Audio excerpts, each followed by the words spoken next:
अमांखे आगाही ॾींदा हलूं अहम पराहे ठारूशामा रेवेन्यू पुलिस ऐं एंटी इंक्रोचमेंट अमले वारनि सरकारी ज़मीनुनि तां कब्ज़ा ख़त्म करण लाइ गॾियल ऑपरेशन कयो आहे। बिल्कुल नाज़रीन, एंटी इंक्रोचमेंट पुलिस ऐं शहरनि विच में चकरी थियूं आहिनि। लठियूं ऐं सरोटा लॻण सबबि 2 ॼणा ज़ख़्मी आहिनि। पुलिस शहरनि जे सख़्त एहतिजाज ते ऑपरेशन खे रोके ॻरी मशीनरी खे बि वापसि करे रहियो आहे।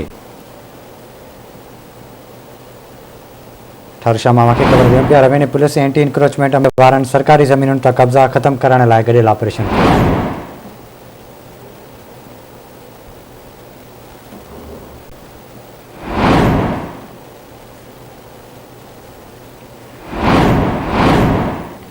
एंटी इंक्रोचमेंट पुलिस ऐं शहरनि विच में चकरी थियूं आहिनि। लठियूं ऐं सरोटा लॻण सबबि 2 ॼणा ज़ख़्मी आहिनि।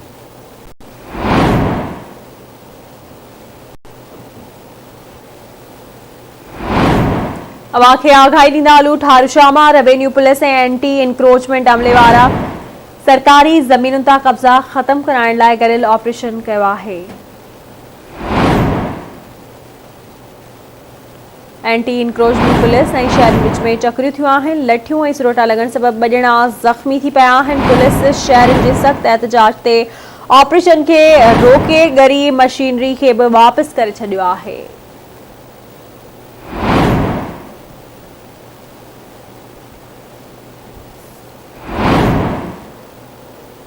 अपडेट कयूं पिया, ठारूशामा रेवेन्यू पुलिस ऐं एंटी इंक्रोचमेंट अमले वारनि सरकारी ज़मीनुनि तां कब्ज़ा ख़त्म करण लाइ गॾियल ऑपरेशन कयो आहे।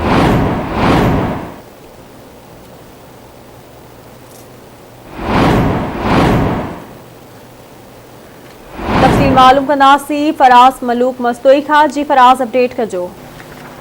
जी बिल्कुल, अॼु ठारूशामा में रेवेन्यू सिंध पुलिस ऐं एंटी इंक्रोचमेंट अमले जी सुप्रीम कोर्ट ऑफ पाकिस्तान जे हुकमनि ते सरकारी ज़मीनुनि तां कब्ज़ा ख़त्म करण लाइ ऑपरेशन कयो पियो वियो त एंटी इंक्रोचमेंट पुलिस ऐं शहरनि विच में चकरियूं थी पियूं। लठियुनि ऐं सरोटा लॻण करे 2 शहरी आसिफ ऐं राणा रफ़ीक राजपूत जेके आहिनि उहे सख़्तु ज़ख़्मी थी पिया। जॾहिं त एंटी इंक्रोचमेंट पुलिस शहरनि जे सख़्तु एहतिजाज करण ते ऑपरेशन खे बि रोके छॾियो आहे ऐं हेवी मशीनरी जेका आहे उहा बि ऑपरेशन वारे हंधि तां जेका आहे वो जो वापसि कराई वई आहे। जॾहिं त ॿिए पासे असिस्टेंट कमिश्नर जेको आहे पंहिंजो बिरिया सिटी शाहिद हुसैन सरदी हुन ॿुधायो आहे त सुप्रीम कोर्ट ऑफ पाकिस्तान जे हुकमनि ते सरकारी ज़मीन तां चकरियूं हटाए रहिया आहियूं। शहरनि खे बि पंहिंजो 2 ॾींहं अॻु जेको दुकान ऐं घर ख़ाली करण लाइ नोटिस बि जारी करे जेको आगाही ॾिनी हुई, पर शहरनि जेको आहे उहो पंहिंजो दुकान ख़ाली न कया। शहरनि जे जोके सख़्तु एहतिजाज ऑपरेशन रोकायो आहे।